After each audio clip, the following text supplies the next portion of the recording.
Estamos com essa?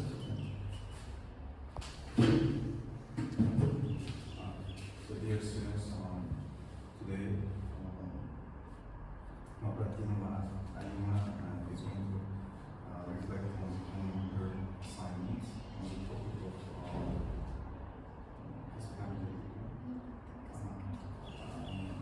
the position of or the relevance of professional competency in communication. So we may start with speech. Well, today I'd like to talk about the role of professional competence in the formation of communication culture. Well, in simple terms, it's important to understand what communication culture means. Communication culture is a set of rules and behaviors that guides how people interact with each other. Then, according to experts, say that effective communication is to communicate people and understanding each other. The next one is I would like to explain the idea of professional competence. Professional competence means having necessary knowledge, skills, and experience to do a job successfully. Then, Professor Stephen Robbins say that competent professionals should not only know their work and communicate, but also be able to interact with other people. And this means communication is one of the most important part of the professional competence. Well, let's move on to the main topic. So, main topic, professional competence and communication culture are closely connected.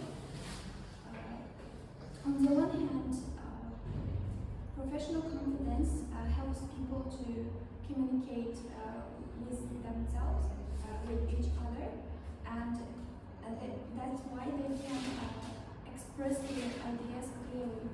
And communication culture helps professionals can use their knowledge effectively in real situations, and that's why they are strongly connected. Well, in today's world, teamwork is also important because people often work with teams, and they should communicate with each other like a friend or something like more effective way, you can say. And finally, these both ideas, I can say, are strongly connected, and therefore we can achieve our goals in the fastest way. So that's all I wanted to say.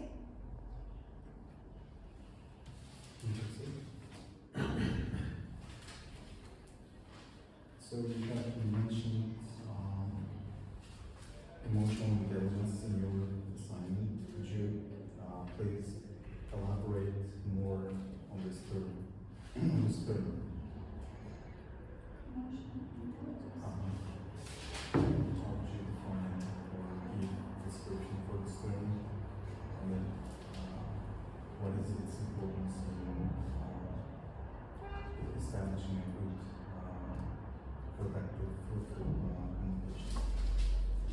Okay, emotional intelligence is also plays significant role in communication because everyone should control their emotions while they are working with their partners or working in a company. That's why controlling truly, in true way, how to say this?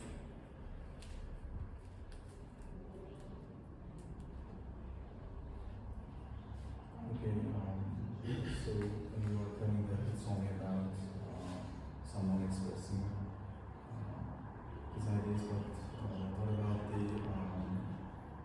from the perspective of perception? I mean, so let's say a student has a higher emotional intelligence quotient.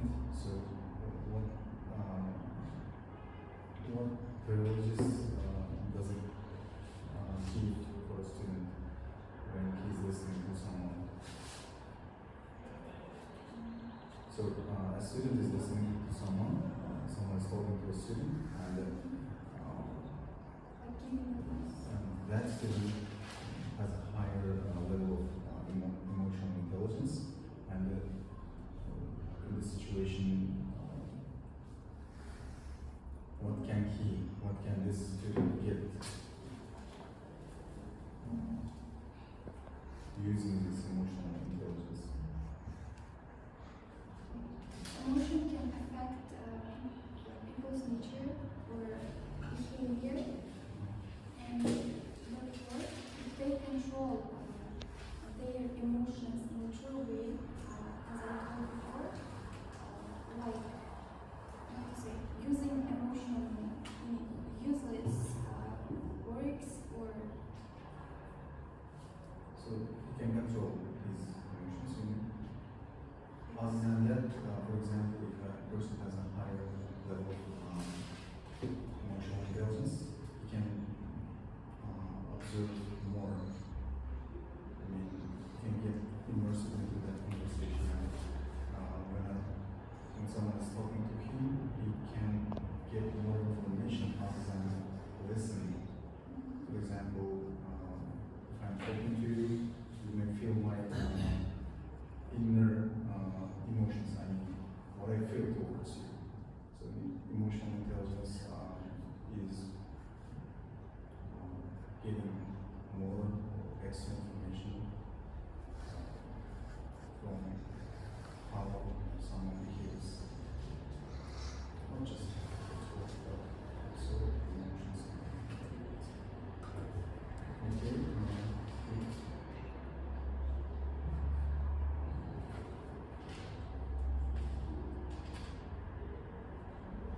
So you also mentioned active listening. So there are two types of listening. The first one is active, and the other is passive listening. Could you please explain this? Could you please give more insights into this?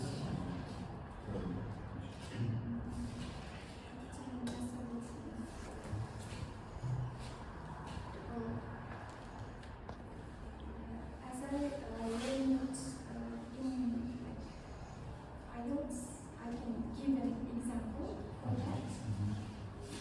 In the listening section, we have the, like as you said, passive and active listening part. Active listening is so important when you are listening like to do the job successfully. I mean, to giving the full attention to the task, and it can be the same with active listening in other works or jobs, not only in IELTS, but communicating, like understanding the person in front of you by listening, by active listening, and exchanging the ideas with that person. Not only like passive listening, just listen and not giving a question. That's what I think. So, in a pedagogical context, in a pedagogical setting, let's say in this auditorium, you are the speaker here, so you are talking about this, and how do you see the signs of active listening from your audience? By question, maybe they don't understand what I'm saying now. And from the perspective also of the audience, not from your side. Языковый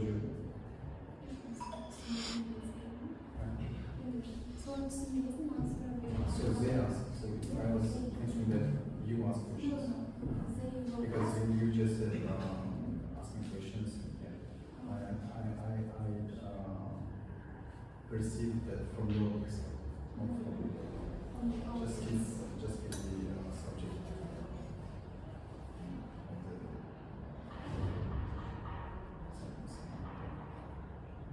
Asking questions. Yeah.